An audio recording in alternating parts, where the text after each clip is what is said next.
Hi, my name is Mohammed Ahsan and I'm presenting you today with my group members Kiran, Yogesh, Yogita, and myself. Our topic is advanced business analytics of student mental health.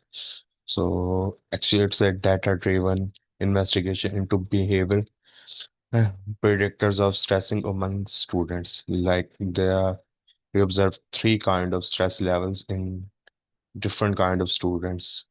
So in the second slide, this project analyzed over 1,000 student responses to identify the key factor impacting their mental health using we use clustering and correlations. Sorry.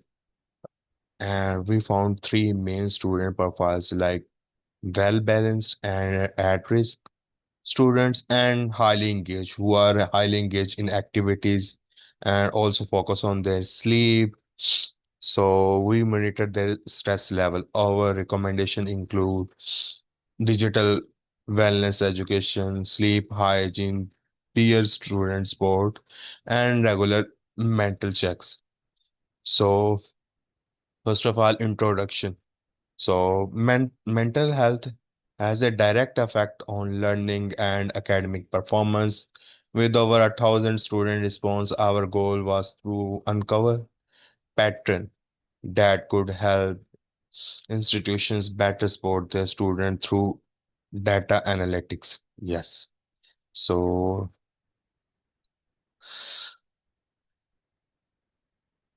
so what was our background and what was our purpose? So our data come from us 2021 survey that was taken by a Sherful student and hosted by Kaggle. It's include demographic details, screen time, like how they are active outside, how much time they sleep, and other activities. And so this purpose is to explore how life behavior influence student well-being. So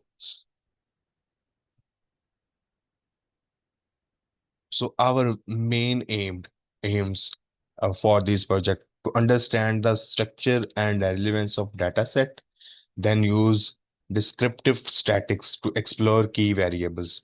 Then third one is group students into cluster using k-means. So we use clustering k-means.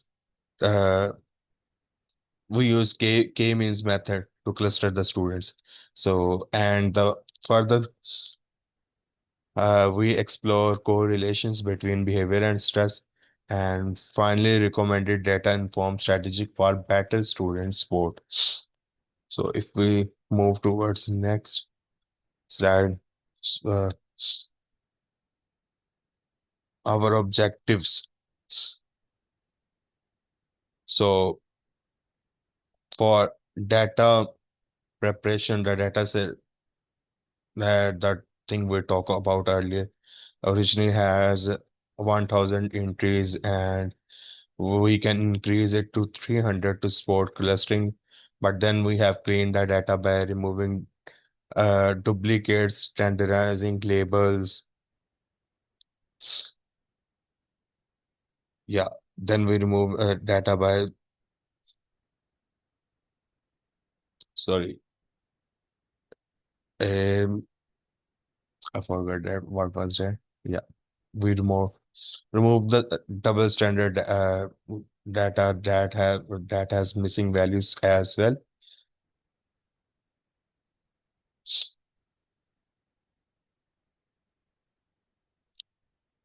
So if you if we're going towards descriptive analysis, we calculated statistical summaries for our variables and used box plots and histograms to direct outlier and distribution shapes.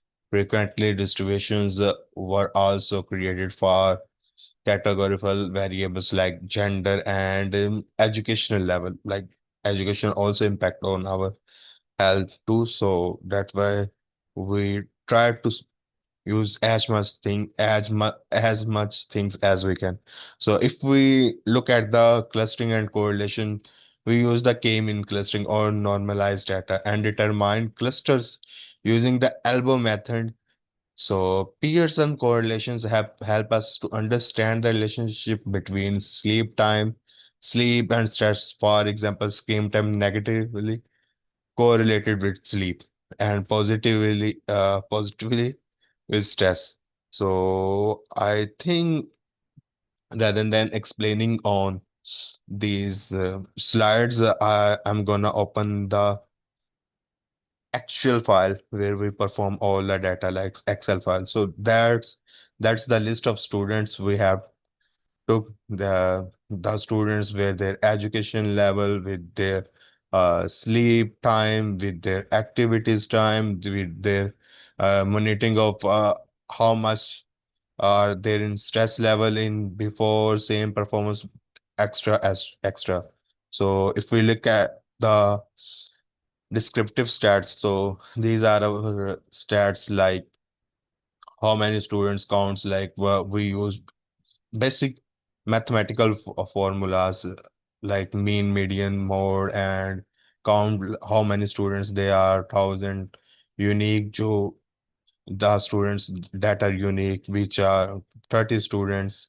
And if we look at in their stress level, so on average they have medium level of stress level. Then we calculate their age, like on average there is 20, and on average they are sleeping around 7 hours, and their activity time 5 hours. It's depend from age to age and education to education level.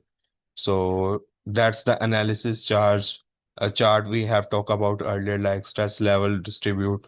They are the persons in the list who have a medium stress level, like 492 persons. Then we have low stress person, and then we have high levels.